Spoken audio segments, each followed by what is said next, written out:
ठीक है। So first and foremost मैं ये बताना चाहती हूँ कि मैं खुद एक साइकोलॉजिस्ट हूँ। तो एक साइकोलॉजिस्ट ये बहुत अच्छे से समझ पाता है कि हर किसी के मन में समस्या है, बट उस समस्या को बोलने का हिम्मत जो चाहिए होता वो नहीं है। तो हम चाहते हैं इस प्रोग्राम के द्वारा लोगों को ये बताएं कि जब आपको कोई फिजिकल दुख दर्द तकलीफ होती है आप डॉक्टर्स के पास चले जाते हैं, लेकिन जब मेंटल इमोशनल प्रॉब्लम होती है, आपको स्ट्रेस फील हो रहा है, आपको बिना वजह रोना आ रहा है, आप बिना कुछ किए ही बहुत टायर्ड हो जा रहे हैं, तो कुछ तो गड़बड़ है। तो उस गड़बड़ को सुनने के लिए हम घर वालों को बोलते हैं, एंड घर वाले कभी ऐसा बोल जाते हैं कि शायद तुम ऐसा ही कर रही हो, तुमको हमारी अटेंशन चाहिए इसलिए तुम कर रही हो, बट वो सही नहीं है। उनका पेन रियल है जो हम नजरअंदाज कर देते हैं। तो हम इस प्रोग्राम के द्वारा लोगों को ये बताना चाहते हैं कि हमारे पास काउंसलर्स है, थेरेपिस्ट है, जो इन समस्याओं से आपको हेल्प कर सकते हैं। तो जब फिजिकल पेन के लिए आप डॉक्टर के पास जाते हो, तो इमोशनल पेन के लिए, मेंटल पेन के लिए you can always reach out to us. We are Ananta and I am the founder of Ananta Madhuri Sharda. अच्छा, फिजिकल पेन में जो ध्यान दिया जाता है, फिजिकल पेन के लिए लोग डॉक्टर हॉस्पिटल जाते हैं, तो इमोशनल और मेंटल पेन पे उतना ध्यान नहीं दिया जाता, इसके बारे में आप।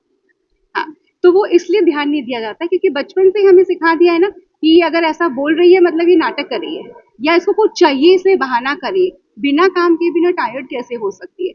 तो इस ये चीज हमारे अंदर इतनी भर दी गई है। अब समय आ चला है कि हमें इसको समझना होगा कि शायद उसका पेन भी रियल है। जो आज तक हम बहाना समझ रहे हैं उसको भी सुनने की, वेंट आउट करने की सुविधा दी जानी चाहिए। जैसे हम लोग एक्सरेस करते हैं, ब्लड टेस्ट करवाते हैं, फिजिकल प्रॉब्लम तो पता चल जाता है, लेकिन मन की बात केवल तभी पता चलती है जब आप किसी के सामने, प्रोफेशनल्स के सामने इसको बात करके मन से निकाल सकते हैं।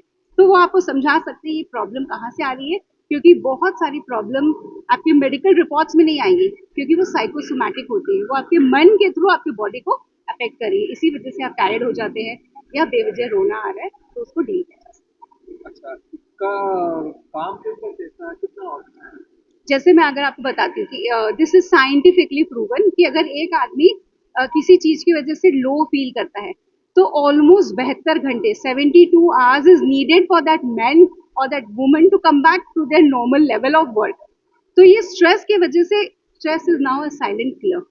तो अगर आपकी प्रोडक्टिविटी को आपको राइज करना है या आप सही से काम कर सको, तो उसके लिए भी आपको एक वेंटिंग आउट स्पेस बहुत इंपॉर्टेंट है। जब आप अंदर से खाली होगे तो आप बहुत दिल लगा के काम कर सकोगे। That stress is not going to kill you, you don't feel कि I am burn, I am exhausted and शायद मैं ये बोलूंगा तो कोई मुझे जज करेंगे। It is not the time to be judged anymore. We have to break this taboo and we have to come out and show ourselves whenever we need emotional and mental wellness. Message दीजिए कुछ। अच्छा, as a founder, अनंता का founder, आप क्या message. मैं अनंता के founder के हिसाब से यही बोलना चाहूंगी, all have the birth right to be heard, all have the birth right to be seen, and it is absolutely okay to show up when you are vulnerable, because that is the time when you need a genuine support, and we are here to genuinely support you in your emotional and mental wellness journey. हम पृथ्वी पे जितने लोग हैं उन सब तक पहुंच सके, उन सब तक उनको इतना एम्पावर कर दे कि उनको ये लगे कि अगर मेरे मन में कोई समस्या है तो उसका निवारण भी है। मुझे निवारण के लिए सही रास्ता समझना होगा और इस समस्या को सुलझा के जिंदगी अपने हिसाब से बहुत सुंदर तरीके से जीना होगा, because life is beautiful and life has to be easy, just as we breathe. जैसे सांस लेना जितना इजी होता है, लाइफ भी उतनी सिंपल एंड इजी हो सकती है। हमें अपने आप से फिर से कनेक्ट करना होगा, अपनी समस्या को समझना होगा और उसको सुलझाने का रास्ता देखना होगा। Thank you.